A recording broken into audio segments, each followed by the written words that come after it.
Está associada ao século XVI em diante, né? É a partir dali que começa a se fazer uma segregação e uma discriminação social que a gente vê no contexto atual, né?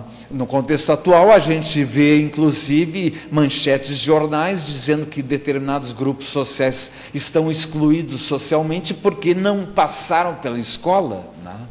E nesse contexto em que a gente está observando contexto medieval, isso está ocorrendo, a integração social ou a forma de conviver socialmente não se dá por uma escolarização, né?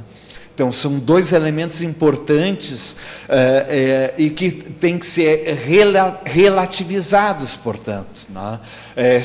Também chama a atenção de que a vida nesse contexto medieval é muito curta, né?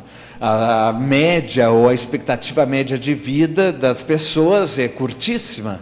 Então, perder tempo também em ler, em escrever aquilo que não diz respeito às suas atividades não tem sentido, né? Então, eu vou fechar aqui a minha fala chamando a atenção de que nos contextos urbanos, né, se percebeu a criação no século XIII, por exemplo, em Florença, de escolas mercantis, né, escolas que fazem um ensinamento de uma alfabetização rápida, de apenas saber ler, e, fundamentalmente, a preocupação é saber contar, né? O uso do ábaco como um instrumento tecnológico para desenvolver essa habilidade é uma marca de todos os balconistas da época e assim por diante, mercadores, etc. No entanto, não se criou nenhuma escola artesanal ou nenhuma escola que esteja associada a um ofício, né?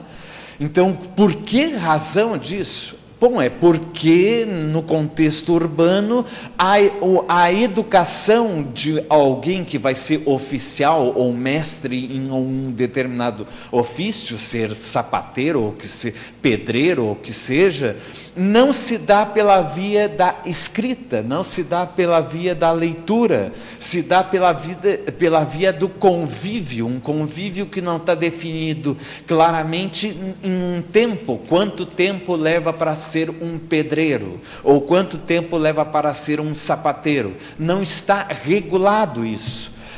De tal forma que um sapateiro é formado por um mestre sapateiro, né? É pelo convívio que tem com este mestre que ele irá aprender. E o aprendizado é o aprendizado de tudo, inclusive os gostos do próprio mestre, né? Inclusive o que o mestre valoriza como educação, né? E isto vai ter repercussão no contexto universitário também, por incrível que pareça. Embora, como o Mário Manacorda chama a atenção que as universidades, até meados do século XIV, são mundos à parte, né? E efetivamente o são, né? O Frederico Barba Roxa, né? Ou Barba Ruiva, como quiser, né? Roxa ou ruiva, né? Depende da tradução, né?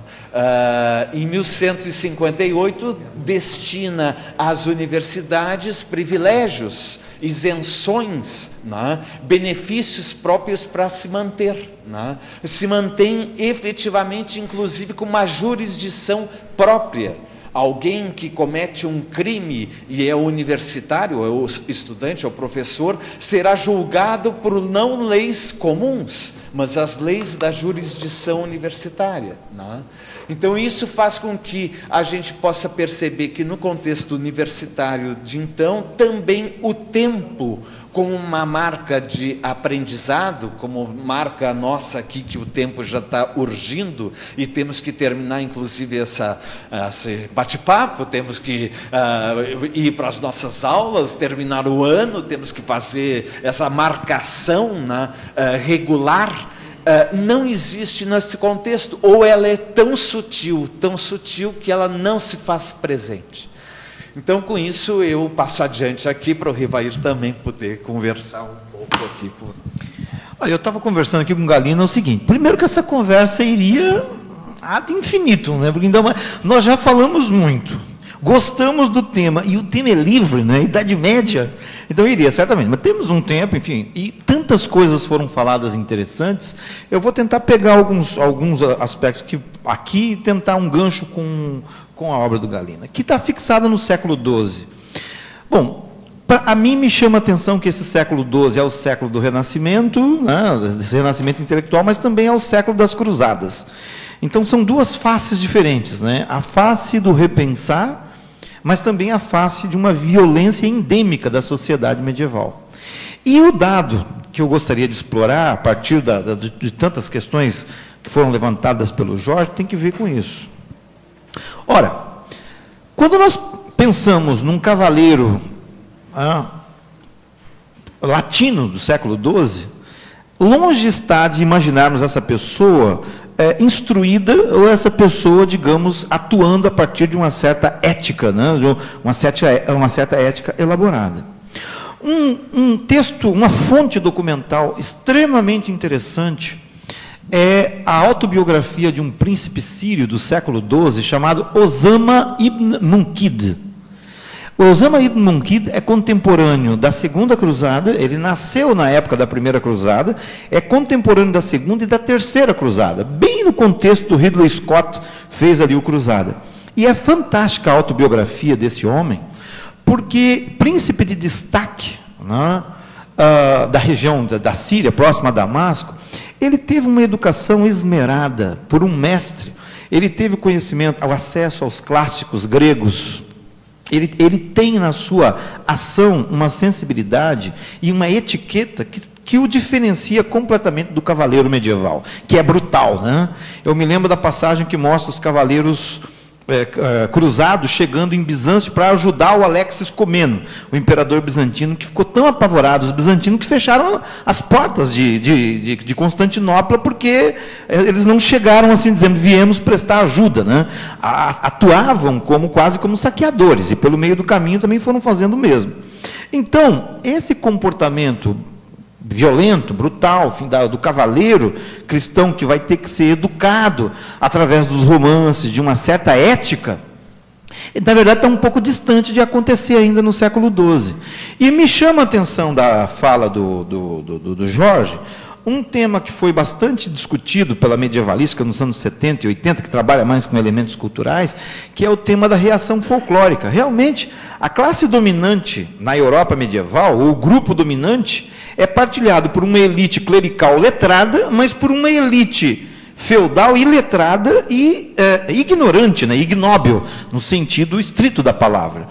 E no momento em que, nesse século XII, com os colégios, com as universidades, uma base escrita, né, de tradição escrita, começa a se constituir, muito do que vai estar sendo colocado na literatura destinada a essa nobreza ou essa cavalaria, tem que ver com as tradições folclóricas, com os contos de proveniência celta, com as fadas, com aqueles elementos que a gente chama de fantasia ou de imaginário, que povoavam a imaginação popular no qual aqueles nobres estavam envolvidos.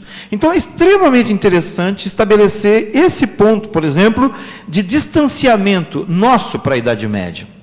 Na verdade, a constituição da prática da escrita, da leitura, da cultura, no sentido de cultivo que nós temos, realmente levou muito tempo para ser feito. Essa cultura medieval de senso comum é realmente uma cultura iletrada, quase ágrafa, né? E isso tem implicações naquele processo civilizatório lá do Norbert Elias, e tem implicações bastante graves do meu ponto de vista. O Mark Bloch, né, no livro A Sociedade Feudal, que foi um dos livros que me inspirou, né, a estudar a Idade Média, dizia isso. Até um certo momento, reis eram analfabetos, né? É no século XI que se começa a estimular o estudo. Por